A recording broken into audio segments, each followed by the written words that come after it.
All right. Okay, well, we will go ahead and get started. It is 11. My name is Kirsten McKinley. I work with Wabash Valley Education Center, which is located in West Lafayette, so boiler country.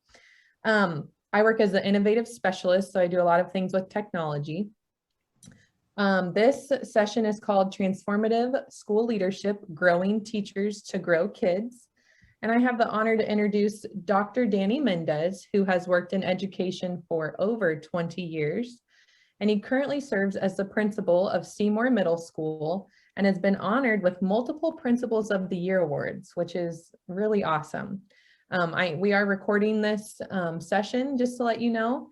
Don't forget, after Dr. Mendez's session on the Whova app, you can scroll down and go to session feedback, and that will give you a short survey so that you can get your PGP points. So Dr. Mendez, take it away. Okay, well, thank you. I'm going to share my screen here. Let's hope I do this right. So I'm going to hit share, desktop. That's not it. I'm going to go share, application, and we're going to go here to share, and I want to make sure I get this played here. Give me 1 second.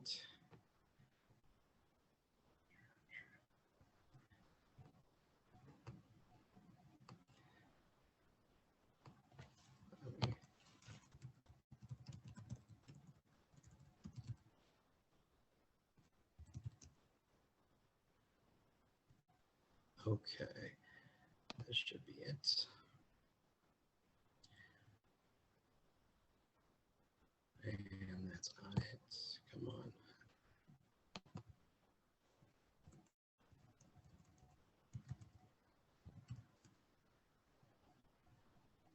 There we go.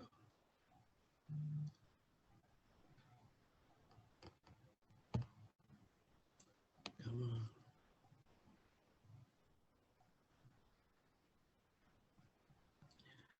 Okay, we're going to just from the PDF instead of the whole slide. So I'm just going to go back over here and then we will get started. Sorry for the delay. So I'm going to scroll it this way from a PDF version.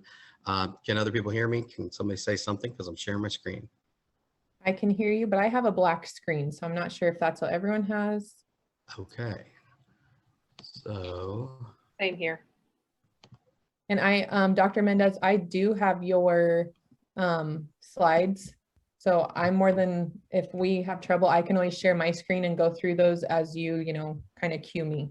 And the slides are in the presentation. So let's go ahead and do that. If you can go ahead and share those, that would be great. Yep. Okay. Can I get a thumbs up that or a okay from anyone that you guys can see my slides? We can. Okay. All right. Great. Well, welcome and thank you so much for joining me for our session today. I know we have still a number of people that'll be logging in here shortly, so hopefully they don't miss too much. But I want to thank you again for your time and attending summer learning, summer growing, because growth is really the key, and it's really key to this presentation today. And called this Transformative School Leadership, Growing Teachers to Grow Kids. And you'll see underneath there a systemic approach for growing teacher instructional capacity and efficacy. And we're going to kind of focus today just on my background a little bit, just to let you know. I've done K through 12. I've been a middle school teacher, coach. I've been a elementary principal for a decade. I've been a middle school principal. I've been a director of secondary education. So I've really seen the whole gamut. I've taught college courses, and I love all of it. Love every single bit of it. But there are constant and consistent themes that run through all of those pieces to make any of those levels of schooling successful. And it does start with leadership. And so focus of today is that instructional leadership, and really focusing on two big components of it. And that's instructional leadership from a technical aspect. And we're going to go through a lot of pieces of that. And also instructional leadership from the cultural aspect. And that's often one that is overlooked and tends to hurt schools when they're struggling. So we'll jump in with the instructional leadership, and I'm going to just kind of briefly cover these essential components here on the screen that you'll see, and then I'll go in depth. I just want to run through them. The technical aspects we're going to talk about in regards to instructional leadership are curriculum, instructional calendars, best practices from the standpoint of not only the practices, but assessing and addressing your staff's capacity in implementing best practice, instructional coaching, walkthroughs, evaluations, scheduling, human capital, professional development, professional learning communities, and new teacher academies. So those are the things we're going to talk a little bit more extensively about on the technical side. So in the next slide, what you're going to see is we're going to talk a little bit about curriculum and then also instructional calendars. So when we think about curriculum, it's really important. And I know most schools, this isn't going to be anything new. Most schools understand that we're going to focus on state standards.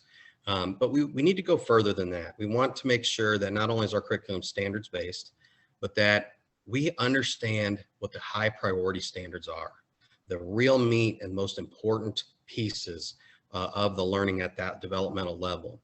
And sometimes what you will find is that we have a tremendous amount of time spent on standards that aren't high priority. They're kind of medium or low priority, either because we feel that's important or we really like that content. And those are things as leadership we have to monitor and make sure that we are utilizing our time to get the biggest bang for your buck, if you will. So we want to make sure that with our curriculum, that we have a very specific focus on the high priority, and then building appropriate time for the middle and low priority. And then when you see this next bullet, follow the scope and sequence of research-based curriculum. This is a common mistake that we see with some schools or school districts, and that is they adopt a state endorsed curriculum. It's research-based, and then they start pulling it apart. And they start teaching it at different places where they want to embed this because it goes with a theme, or we want to do this over here because it just feels right. And here's the problem with that. Teachers are trained implementers of curriculum. They are not trained designers of curriculum. That is a whole different skill set that is based on research of thousands and thousands and thousands of students of all different subsets. And they rework and rework these researchers, the curriculum, so they get the desired results that grow all students. The moment we start taking that adopted curriculum and we start piecing it out and changing it around, those companies would tell you that the results they showed you are now null and void, because that is not how it was meant to be implemented. And I just want to throw that out there, because if you've ever had to be a part of and conduct research, all those things matter. So scope and sequence does matter. So I really caution about pulling things out and reordering because you weren't the ones that designed it. We weren't the ones that designed them. And teachers are incredibly smart people who have a very, very good job, and having them be curriculum designers is a skill set most were not trained for. And so it kind of brings us to that next part. And I guess actually, before I move to that next part, I want to talk about instructional calendars, but right before that, along with curriculum, I also want to say a few years back when we knew one-to-one devices were coming, the state had stepped in and said, well, you can use your textbook rental to now pay for devices. And a lot of districts jumped on that, said, hey, that's great. It gets us that boost we need for the funding to get those devices. Here's the problem that happened. At that same time, most said, well, since we're using the textbook money for that, we'll just have the secondary teachers go ahead and create their own curriculum. And they'll use the devices we're getting them. And I go back to, again, teachers were not trained curriculum designers, they're trained curriculum implementers. Those are two different things. And a lot of districts have not gotten back to understanding we still need to have the device and we need research-based curriculum. Now, you may be able to do something about that. You may not, and I understand that. If not, it's even more important that when you align how you are going to scope and sequence a year, that you are understanding what the high priority standards, and that kind of brings us over to that instructional calendar. This tells us you want to create this and make sure that this tells us the what and when. What high priority standards is our department or grade level focused on in this content area? And for how long should we be focused on this high priority standard, as well as the medium and low and how often? And again, it's about biggest bang for your buck and how we're going to put those in. And here's another piece. When you talk about reduce, all of this, an instructional calendar and these pieces reduce variability. And just so everyone knows that variability is a school and district killer. And an example of that would be if we have our grade level in an elementary or our department in a middle or high school teaching the same content at different times of the year, each teacher's teaching them at different times of the year and to different levels of rigor, and then we go in and analyze our assessment data, we will not be able to pinpoint where the real problem is because we have no consistent level of standard and expectation within the timing of when that skill was introduced and to what level. And that is why it's so important that we spend time, make sure we have solid instructional calendars, that we know we're going to reduce variability, which will allow us to diagnose that data and be much more accurate in identifying the problem and not just a symptom. And that could impact our professional development and a number of other things. On our next slide, we're going to talk about best practices in instructional coaching. Best practices. We love to throw that word around, and there are definitely best practices, but we need to really specify which best practices we are going to be focusing on. Is it all of them? And if so, if it's all of them, have we trained our people in all of those best practices? Or is it something like Marzano's 9 high yield practices that get a lot of big results? Or high leverage practices that are great for special ed and EL students, but also impact other students? We need to make sure that when we talk about best practices with teachers, it's not just throwing the name out there and hoping they get it, but that we've trained them on how to implement it, monitored the level and how well they implement it, what their capacity is. We do that through coaching, walkthroughs, evaluation, and consistently coach them up along the way. So best practices is much more than just throwing it out there. It's, are we consistently embedding them in the manner in which they should be embedded? And then we have the instructional coaching piece. That's also an essential component. And whether you are fortunate enough to have coaches or department chairs that this can be, we have to remember that all leaders in a building, administrators, should be instructional coaches. And I say that for all administrators should be instructional coaches as well. You need to be the instructional leaders. You're ultimately accountable for where that happens. But let's talk about the nuts and bolts, just a few of instructional coaching. One, it needs to be accessible. When you have somebody who needs help, wants help, and if you're turning them away and waiting weeks for something they needed help with 2 weeks ago, they're going to stop asking for that help. And ultimately, we have to remember who gets impacted the most by this, and that's their students. It needs to be timely. It needs to be specific in the feedback that you give. Don't be general, be real specific. It's better to go deep with something really small than it is to cover a breadth of things very shallow. A very easy way to get started, if you're kind of thinking that we do need to do some coaching, is kind of these 3 steps. Observe and give feedback, model teach a skill, a lesson, or team teach it with them. Plan one with them and go through it and talk through it. Those are 3 very easy steps for instructional coaching to begin. I have the word honest on there. We have to remember that when, as leaders, we are, it is so vital that the people we care about, the people we work with, that we are honest with them, that we tell them the truth. And that means if we see something we're concerned with or we think that needs to be adjusted, we got to talk to them. We got to feel comfortable enough to do that.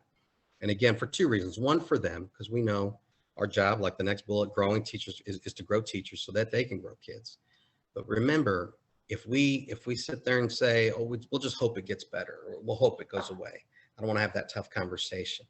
Remember, it's not just them being hurt, it's kids being hurt. And that's unacceptable. And then let's remember, instructional coaching, results and data, it should be about results and data driven.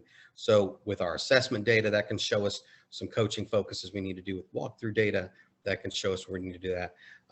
And so keeping those things in mind, that instructional coaching shouldn't just be a guess or what we're just feeling. It should be related to kind of hard data and observation. And so it takes us to our next slide here, talking about walkthroughs and evaluation. Walkthroughs, a lot of places do them in different ways, and there's lots of great ways to do them. I personally have had a lot of success utilizing a 3-minute walkthrough process. And I look at walkthroughs for a couple reasons. There might be some glaring need for a teacher that we might see within that 3 minutes, but we have to remember that could be at any time during the lesson. But if you do them on a mass scale and you get 45 walkthroughs done, you know, with you and your team have gotten 45 walkthroughs done over a couple weeks, and you have some consistent data showing up, some consistent observations, that's a trend. And that's a trend we can definitely say, okay, we might need to address this in PD or with our coaching support. You might identify best practices that you have decided on as a focus. You might identify, are they implementing the PD strategies that you've worked on, the building initiatives that you've focused on. Again, it can adjust your coaching of PD needs. And also you want to see if our results are correlating to what we're seeing in the classroom. It's also big on accountability, and don't shy away from that word. We all should feel accountable. And it's important that walkthroughs help do that. They help see that, hey, what gets monitored gets done. We're in there, we're going to see, what's going on in the classroom, the great things you're doing, great things our kids are doing, and where we can help and grow the areas that may not be. And then our evaluations, and there's a million different evaluation models out there, but what they all should have in common is they should be specific on instructional practices and not general. Instruction encompasses so much. We need to make sure that we're working on the real small nuts and bolts first, and not just throwing on the big buzzwords. And all evaluations should be accompanied by a post-conference. This is critical. If we don't make time to talk about what we saw, talk about how it impacted kids positively or negatively, talk about how you can tweak this one thing in a lesson, what message are we sending? And every district's different on what they mandate or not. It's important for all teachers, no matter what level of effectiveness they are, no matter how many years they have. I will tell you it's even more important for our newer teachers, because research will show in their first couple of years that new teachers, when they interview them after videoing and reviewing, they will remember things slightly different than what actually happened. And what they notice is the more experience a teacher has, the more realistic they were about what happened in that classroom. And so these post-conferences are vital. And in those post-conferences, you really, again, we want to focus on a couple things. We want to focus on one area of that was excellent. Keep going. This was excellent. Look at, I really liked how this impacted this, and this is what it did for kids. And then the other areas, one area of growth, one, there might be 10, but we're going to focus on the biggest bang for your buck at this time in this one. And here's a practical way within the lesson we just saw that you could have tweaked that. And here's what it could do for kids. What do you think about that? And how can I help? And how can we set it up? So that covers that. On our next slide, you'll see scheduling and human capital. And again, this looks like at secondary, you typically have all scheduling done from a centralized location. But I want to speak to that in a moment. But with elementary, there are still many elementaries out there that let teachers organize their own.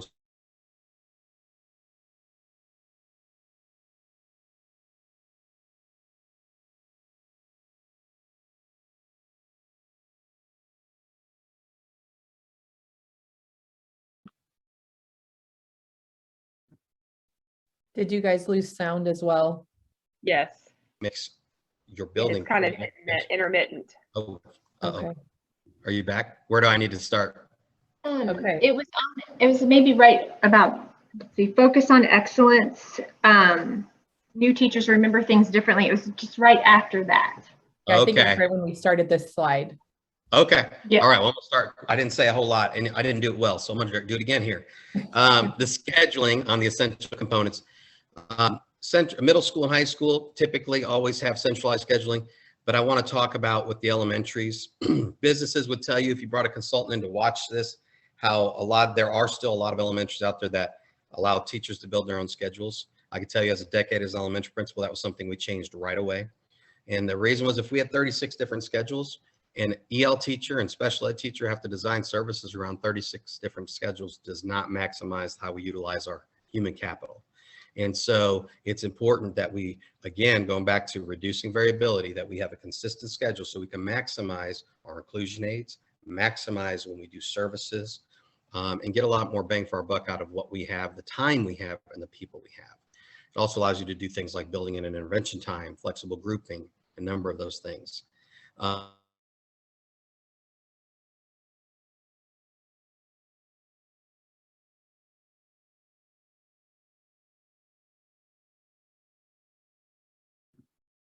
Oh, you're cutting out again, Dr. Mendez. Would work with about maybe 30 to 40 special education students throughout the day. When we started examining, talking to the DOE and a number of things, Inclusion aids are not there that they have to work with special education students. They are there to lower the student to teacher ratio. When you really sit back and start to think about that, it changes the game. And what you could then do is say, hey, wait a minute. If I blitz these 4 teachers down with these 4 aides with these 4 teachers from this time to this time, I can break kids out into small groups of 20 to 30 minutes and do 2 or 3 rotations. And all of a sudden we had those 4 inclusion aides working with 260 kids in a building a day, same amount of time, same amount of money. And guess what? Our results took off, not just for our lower ranked kids, for all of our kids, every level. And that brings us over to human capital. It is important that we understand we constantly have to assess and grow the instructional capacity of our people. We have to regularly do this. Again, you do it through walkthroughs, you do it through analyzing our results, our assessment results, through evaluation processes. And so that is incredibly important. That is our job in instructional leadership, to constantly make sure we're monitoring that. And again, we got to remember, in our field, the variables change every day. In a business model, you might have the variables don't change much, right? We got a product we designed, this is the same, this is the same. You know, prices may fluctuate, etc., resources, but in our field, we're dealing with lives. We're dealing with little humans or big humans, depending on what level you're at. And what you have to remember is that your variables change, not only from a new student in your classroom every day, but it may be from a kid who had the greatest night of their life last night to one who had something happen you wouldn't wish on their worst enemy. Because of that, we will never have all the answers, okay? And that's why we need to always, as leaders, assess the instructional capacity of our people, because our variables will change, and we always have to be open to that growth. So, and then the last thing on this slide, you see all committed to the mission. Your hiring practices, when you do that, make sure you hire on that piece. Are you bringing in people who love kids, want to do anything to help kids? Remember, you can grow the rest. We can grow instructional practice. We always finish interviews with, we can grow instructional practices. We can grow classroom management. We cannot grow your heart, and we can't grow you into whatever it takes person or not. You either have heart for this or you don't. You're either whatever it takes person or you're not. I promise you, if you get those type of people at the end, you can grow all those other pieces. And so, okay. So on to our next slide. Professional development. I don't know about you, but in 45 minutes, I have never mastered any one thing in my career. And I was guilty of this early on as an administrator, a young administrator in my career, of doing a PD model where we hit this topic this week, we hit this topic next week. And by the end, we've had 36 topics that we've hit with teachers. And guess what? We didn't master any of them, but it was valuable time, we thought, right? It's not realistic time to do PD that way. Instead, what we do is we are going to do what we call strategy cycles. And they're going to be 8 to 12 weeks long. We're going to identify in that first cycle, we're going to utilize our formative assessment data, whether it's NWA, something to that effect. You all have different assessments you use. We're going to identify the 3 target skills that are weakest, and then we're going to prioritize what at this point in the year is the most important thing we address as a school. We're going to select that, we're going to research strategies, and then we're going to select our strategy. At that point, we break that strategy into chunks or pieces, about 8 to 10 or 6 to 10 parts. And each week of PD, we teach one part to the teachers, and we model for them. Then the teachers go and roll that out in their classroom that week for their kids. They're teaching their kids the same part thing. They come back with a small mini assessment where we have the trends of high, medium, low. What do we need to tweak with the low, the medium? Here's part 2. And then we roll into part 2. And then we have a post-test at the end of that 8 to 12 week cycle to see how we've improved or grown that weak skill in our building. And what it's basically saying is we would rather do 3 things really, really well than 36 things very mediocre. And we're going to get that's how you move data in a building. It's actually focusing on something small and mastering it, but it's a big skill that impacts a lot of others. And so really important. Also, again, along the way, as you're introducing those pieces, making sure your coaches are there to observe, model, teach it for people who need it, team teach it with them, because we want them to master it along the way. And I'll tell you, your teachers by the end of these cycles will feel like masters of that strategy, and they'll have that in their toolbox for a long time to come. And review that trend data weekly. And then on the PLC front, and I know many, many schools do PLCs. Some do PLCs in lieu of PD, we do both in our building. And I think they're really important because I think they're two separate things. PD is developing the pedagogy that we all need. PLCs is making those instructional decisions, analyzing that assessment, looking at focusing on the high priority standards, database next steps. Having SMART goals is something we focus on within those. Maybe a 3-week goal, maybe 5 weeks based on a high priority standard within that department or within that grade level. Formative assessments. And one of the things that we find very valuable is actually having a facilitator run PLCs. There are many places out there, we're not saying it's wrong or right, but that just have their own teacher department run it. And they switch who facilitates or they have someone appointed. But what we find is having someone who's on the instructional leadership team literally run those, facilitating them, but having the teachers make a lot of the big decisions within it and guiding that, we get a lot more productivity out of that and monitoring than when we just put that as an additional responsibility on a teacher team.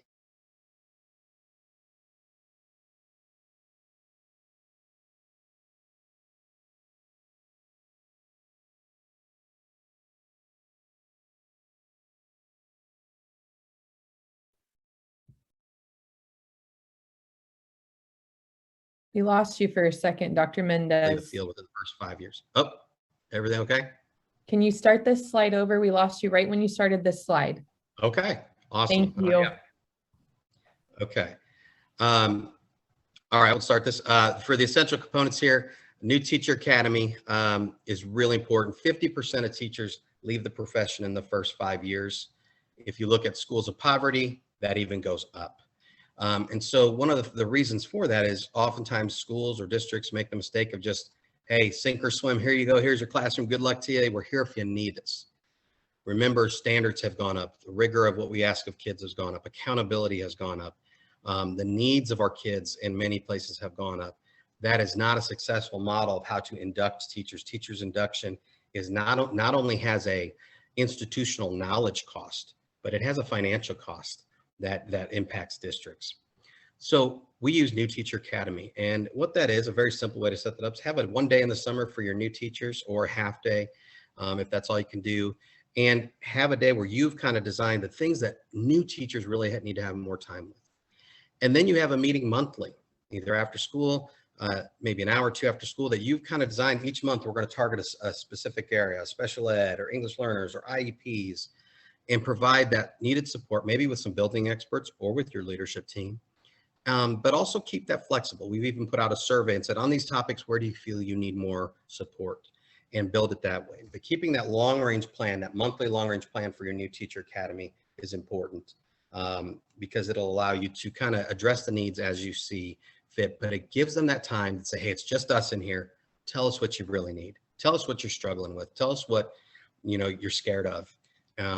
Let them know that you are there and that their success is your success. Their failure is your failure. You're in it with them. You're only going to do things to try and set them up for success. Okay. So now we're going to shift gears and we're going to shift over to cultural leadership.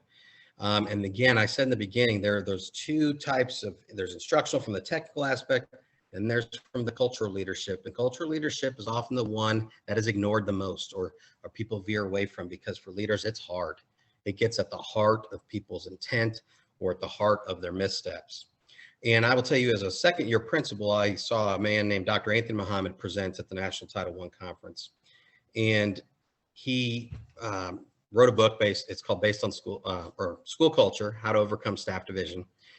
Saw him present for 2 hours. It flew by in 10 minutes, and it was really amazing. And it was a study based on 34 schools across the country, rural, urban, suburban, wealthy, poor, middle, elementary, high school. And they observed teachers and did interviews and looked at results. And they broke teachers down into 4 paradigms. I'm going to go over a 2-hour presentation in about 3 minutes here with you for this part. The first group was called survivors. They're people who try to make it through the year, trying to make it through the month, trying to make it through the weekend, and some really, really sad cases, trying to make it through the day. They, you might see a lot of worksheets. They don't get too high or too low about anything. They are not invested, and their time has come, and it's time for them to step away because they're not helping kids. This does not have to be somebody who's done this 30 years. This could be somebody who got into this profession for the wrong reasons and don't understand the calling. And those are survivors. Luckily, that made up a small percentage, but it was still 2%. And remember, research says that an ineffective teacher can impact 2 years of learning for a student. Now they're starting to show it possibly 3 years of learning for a student. The next group that talk about in the book is tweeners. And tweeners are in their first 2 to 4 years of teaching. They got into for the right reasons. They knew they weren't going to be rich, but this was a calling. These are the people you want to bring in. We hope we're hiring those people for our kids. They're on fire about it. They want to get in there and make a difference. The only reason they're called tweeners is they've not hit a fork in the road moment yet. A fork in the road moment that makes them rouse them, makes them question, did I do the right thing becoming a teacher? Should I leave? Whatever it is, it could have been a tough student situation, parent situation, or administrator situation where they didn't feel supported. And they hit the fork in the road moment, and what they choose next will be the most important professional decision of their career. And it's to choose what 2 groups they go into next. And the next thing you'll see is believers. Believers are exactly what it sounds like. Those are the people who make it go. They're all in for kids. They're whatever it takes people. They were there to make a difference. They're there to help the leadership team accomplish the mission. You name it, they do it. That's who we want. That's who we ultimately want all our teachers to be. Now, they did have one weakness I'll come back to in just a second. But the other powerful group in most schools, and again, believers in this next group are the powerful group in most schools, fundamentalists. And fundamentalists are people who believe in the way it was done for me is the way it should be done now. 80% should pass, 20% should fail. They have a bell curve mentality on how they go about instruction. And in that first week, they'll sit there and identify who those 20% are, and they won't pour a lot of support into those kids because they feel like, well, that's where they're supposed to be. When they don't like the message of change, they do the 3 Ds. They distract from the message. Well, this doesn't go along with what we said last year, or this too shall pass, or we did this 5 years ago, or 100 reasons why it won't work instead of just one why it might. And then they will disrupt. So one of the other Ds is disrupt. Late to meetings, body language, making sure everybody in the room knows, I don't agree with this message of change.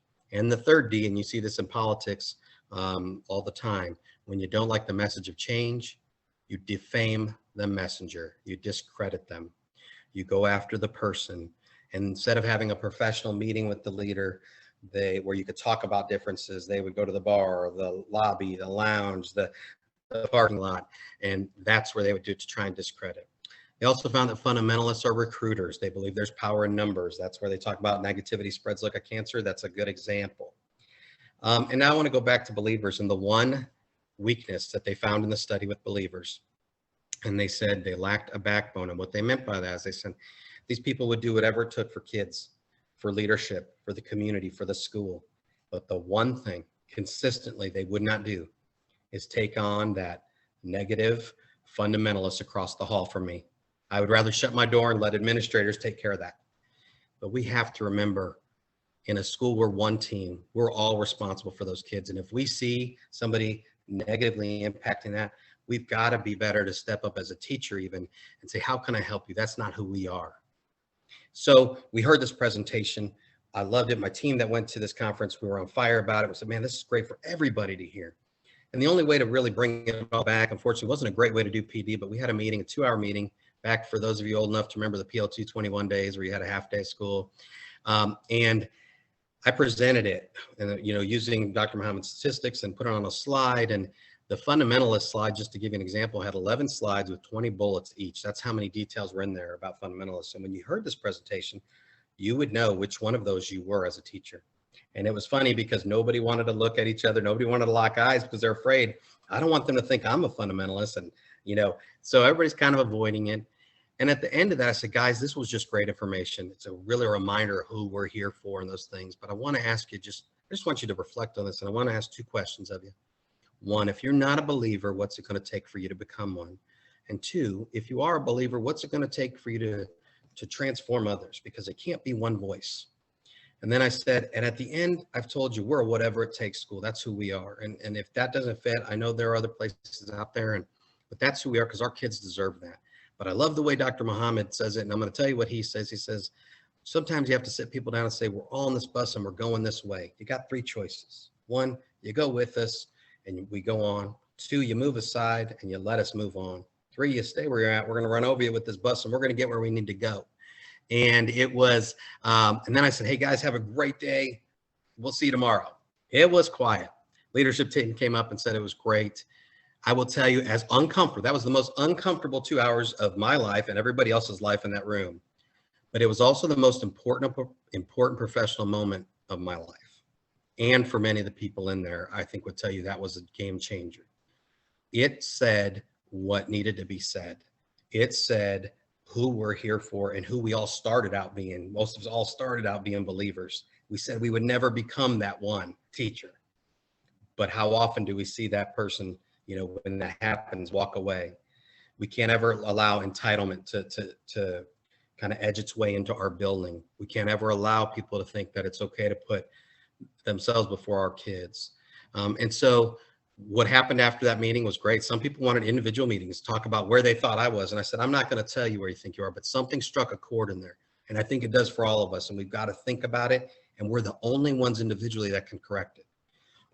I will tell you this, the amazing thing about addressing that and keeping that mindset and my leadership team enforcing that mindset, all our technical pieces, all our instruction, our practices took off. And we started seeing results just start flowing. You see, oftentimes we have the technical pieces ready. In fact, in Indiana, like other states, we have a school improvement plan we have to send in every year, right? But if that's all it took, which is filled with technical pieces, right? We're going to change this, we're going to do this based on this. But if that's all it took to change schools, then how come some of the same schools that struggle year in and year out are still there? If all it took was technical pieces. See, the key is it takes technical and cultural. You can have the greatest plan in the world, but if you have people in there who want it to fail, guess what? It's going to fail. We can't be afraid of those moments, and those are by far the toughest moments for a leader. We can go on to the next slide. Some other essential cultural components is our why. Communicate the why always. Why are we doing instructional calendars? Why a strategy cycle? Why this specific strategy? Why the coaching? Why do I got to have people in and out of my room all the time? Get comfortable with that. Why the walkthroughs and evaluation? It's about kids, but show them the specifics. Well, here's what the instructional calendar is going to do for you. It's going to help make sure that we're prioritizing your time. So you know to get the biggest results you'll be able to get. Here's what this strategy cycle is going to do based on the data of our kids. It's going to help you be able to transform this thing. Here's why we coach. We're here to support you. Your success is our success. We want you to be successful. When you look over to relevance, make sure that what we're doing and all the decisions you make, all of them, are related to data. That, you know, as far as instructional decisions, make sure they're related to data. And guess what? It's okay to not just tell people research shows, and I'm guilty of that too. Show them the research. Give them a snippet, just the biggest basic snippet you can find. Show them that. These are smart people you hired. They work hard and they know the ins and outs. And you know what? If they see, oh, wait a minute, look at the results this thing got. That already lends credibility that you're making decisions that are smart decisions for them and help them. And oftentimes we say, if we do this, this will happen for kids, but never be afraid to do the opposite and say, if we don't do this, this is the implications for our kids. Boy, sometimes that's a more powerful motivator, guys. It really does. It kind of rattles you and do that sometimes. Okay. Messaging.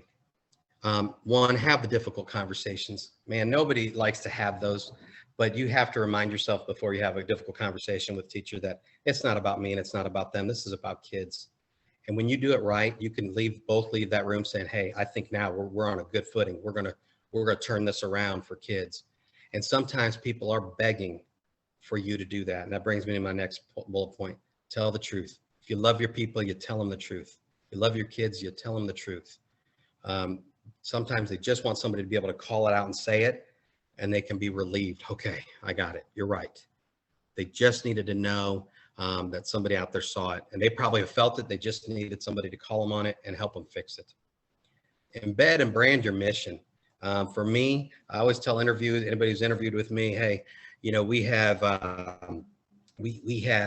all the fancy mission and vision statements everybody else has, but I'm going to tell you what our real mission is. It's whatever it takes. We want to fill this building with people who will do whatever it takes for our kids to be successful. And that means if tomorrow we ask you to change something you've done for 10 years, While it may be difficult and it may not be easy, we want the type of people that will say, you know what, let's do it. If that's what's best for kids, let's do it. I might not be great at it yet. It may take me some time, but I'm in. You can build a building like that. I was fortunate enough to do that at my last building that I led for 10 years. And we won 3 national awards with 85% poverty, 57% English learners. And if you would have wrote it on paper for people to make predictions, they never would have predicted that we would have won 3 national awards in about a 6-year span, 6 or 7 year span. I remember speaking to the U.S. Department of Education with 4 other principals. We were flown from around the country there. And I remember saying at the end, I always tell people, be careful about doubting our kids, because in about 10 years, when you go to the doctor's office, you're going to be sitting in front of one of them. And we got to have that type of fire and belief that we and the time we spend with our kids makes a difference. Clearly communicate high expectations. You know, sometimes I know it's scary to have high expectations. You're worried you're going to scare someone off, but you can't be.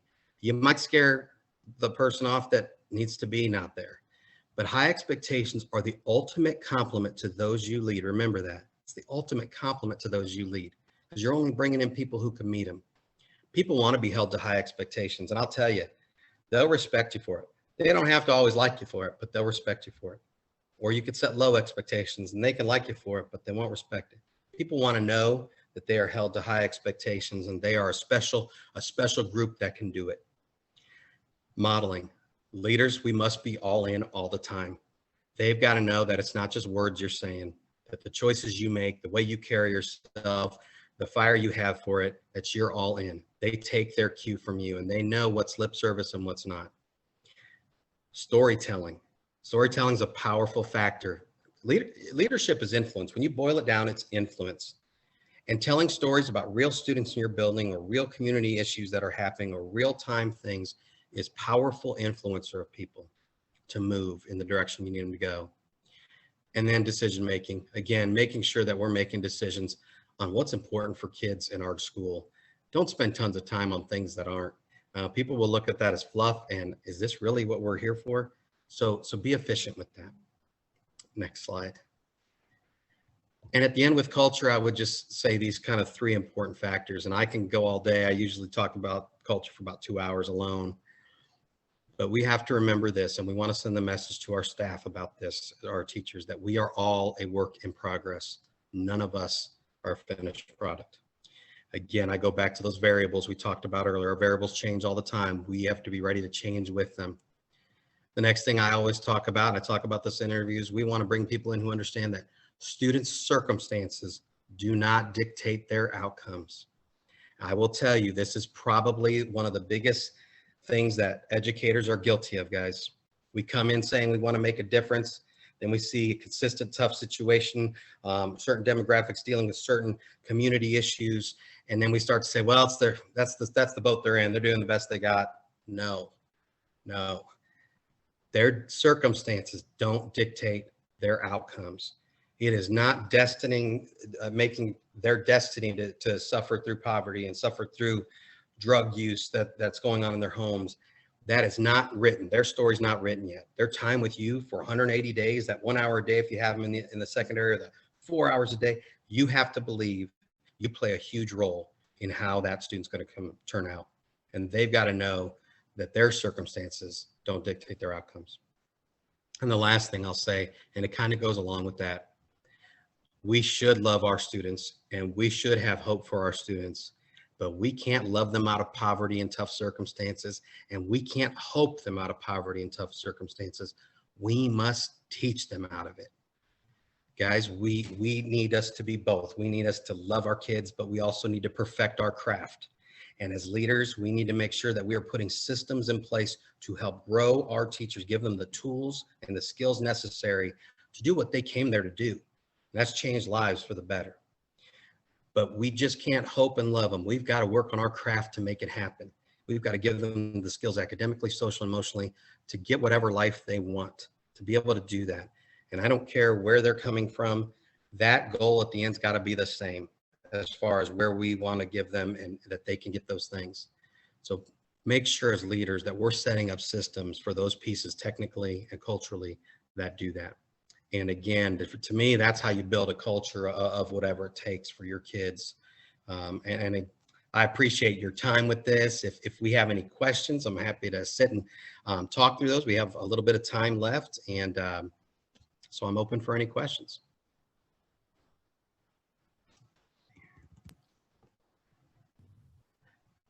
I also have our contact information. Oh, you froze up right when you're getting ready to give your contact information.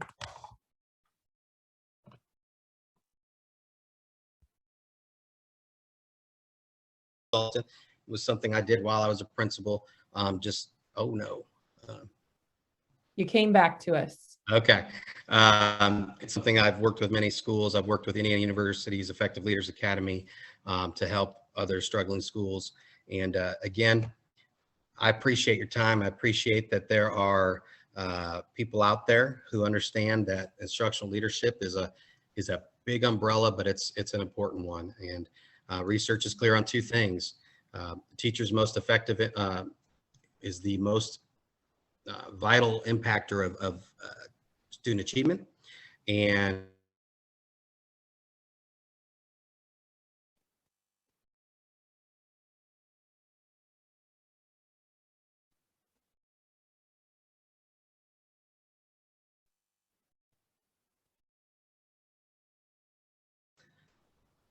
all right. I'll be available for any questions if you have them. If not, have a great day and a great rest of your conference. I'm Kurt, and if you're wondering, this big scratch I've got on my face, that was a packing issue I'm in Tennessee right now on vacation and broadcasting from there. And I was going to come up with some big parable that said, this is the price of leadership, but it really wouldn't work. I don't want to scare people. So that was literally a packing accident, getting ready for vacation. So. Oh, that's too funny. All right.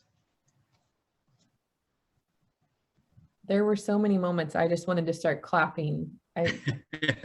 I would love to work in your school. You are very inspirational. From my standpoint, so I go into schools and I do technology audits. So schools and school boards are saying, like, we spent X amount of dollars on technology. We want to see, are our teachers actually using it, and how are they using it? So almost all the schools I go into are very low levels, whether they're not even getting them out or just using them to like upload PDFs or worksheets, not really doing anything creative or innovative. So then we put together like school plans. What would you say when you meet like staff who want to push back with technology and who say it's just one more thing, put on our plate with all the things we already have going on? How do you respond to that? Sure. I think with technology in particular, I think you talk about, this is a tool, but it's a tool, and it's the way that we are heading, that one, access to, we always have to, sometimes we forget about technology is about access too, about being able to bridge the information gap for all kids, and that this is the way that our culture is headed, and that we have to change as teachers with that. And we know kids are better at it than us sometimes, but it's not an excuse for us to just put that out there and say, well, they'll get it. No, we have to teach them how to responsibly use it, how to effectively use it. And I think it's, when we say it's one more thing, which part of it? Do you need more professional development support on it? Because it should be just easily embedded to what we're doing. I should be able to, but it should add something to it too, not just, you'll find the people that say, well, if I can do it on paper and I can do it on this, is that really technology? No, it needs to be able to accentuate something and bring a different goal. So. Yeah, that's good. We always try there's got to be a functional improvement to it. Otherwise, yeah, there is no point to it. Yeah. Let's see. Let me look. I haven't been good about checking my phone thing here. Okay. Oh yeah, I should probably do that too. It looks like nothing else was added to the chat. Tammy loved "We Cannot Grow Your Heart." She loved that, and that was good. What was it? I'm sorry. She loved your quote when you said, like, we cannot grow your heart. Yeah, so we do that. I'm glad that resonated. We do that in our interviews. There's a portion of our interview at the end where we go through who we really want. and none of it talks about the instructional piece. It is all about the heart of people, what they really believe about kids.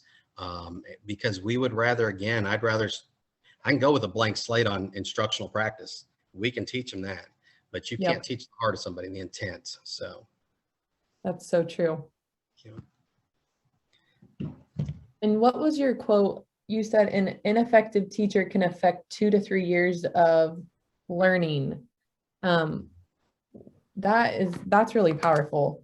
Do you have like a source for that or anything? And there's a million sources. I'd have to, you know what, I should have looked that up. But I've read that a number of times, and it's scary. It's definitely scary. It is scary. It really is. Yeah. May I ask a question? Oh, please.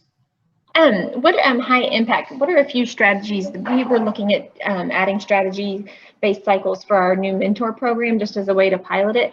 What high impact strategies do you guys use or what are some of your favorites? So I will tell you, I can send you a list if you email me. There are a number, I do not have them in front of me, but we have done, I'm thinking about over 7 years. And some of them, as far as strategies, a lot of people have heard of, right? So like, I'll use an example, like a race strategy. And I'm sure many people in here have heard that, or different strategies like that. The key is there's a number of millions of impactful strategies like that, but the key is how we roll them out. The key is making sure that if we go piece by piece, not only are the teachers mastering it, but the kids are mastering it. And then we put it all together at the end, because if you look at a lot of the strategies, there's so many steps. But I can definitely, if you email me, I can get you a good list of just a number of them that we've used at my current school and the previous school I led. That can be something to look into. Great, thank you. And do you introduce the strategy like as a whole faculty meeting, and then you develop a plan to implement it with fidelity with coaches or peer observations, and then kind of go cycle back and evaluate? So we have our professional development is broken into what we call cluster groups, smaller groups within the building. And so we have different times for our PDs with them, and we will introduce, that'll be like the first week of a strategy cycle would be that introduction. Here's what the data showed. Here's the skills that we've prioritized. Here's the strategy, kind of an overarching summation of that strategy and how it's going to target these things. And so we'll spend that meeting doing that. And then the next week we start with part 1.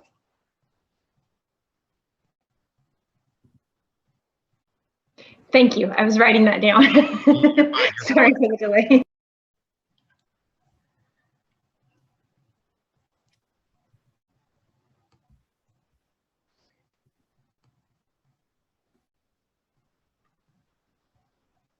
Adam and Lisa, do you have any other questions?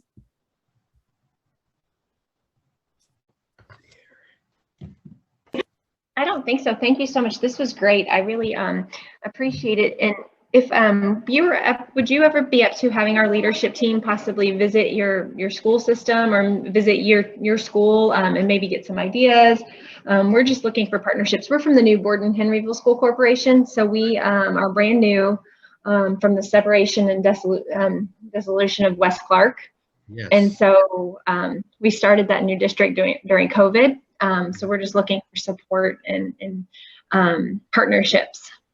Absolutely. If you want to bring a leadership team down, we can kind of carve out a couple of hours to talk through with some of our instructional leadership team and kind of show you specifics on how we'll do PLCs. There's a framework we utilize, as well as the framework for our PDs, and also talking about the cultural piece and how you can make sure you emphasize those pieces. So absolutely, just contact me and we'd be happy to set that up. Thank you. You're welcome.